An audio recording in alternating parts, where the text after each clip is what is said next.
how do chiropractors solve the problem of rising costs, staff members and team members wanting more money over time, margins shrinking? Like, what are the solutions that are available to build great teams that maybe chiropractors weren't thinking about 2 years ago? Yeah, great question. And there's a couple approaches.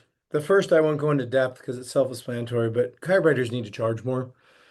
Um, I think it was Fred Barge that used to say your adjustment should be equal to the price of a stamp. And I think stamps are like 76, 78 cents right now. So that means an adjustment should be 76, $78. Yeah. And that's the first gut check. Most chiropractors are still $30, $40, $50. And it's even reversed. Back in the day, people who took insurance would give cash discounts and take less, and you didn't want to have a dual fee. Well, now what is it when I charge twice as much as what the insurance will reimburse me? Is that really a dual fee? Because it's not my doing. But I encourage that.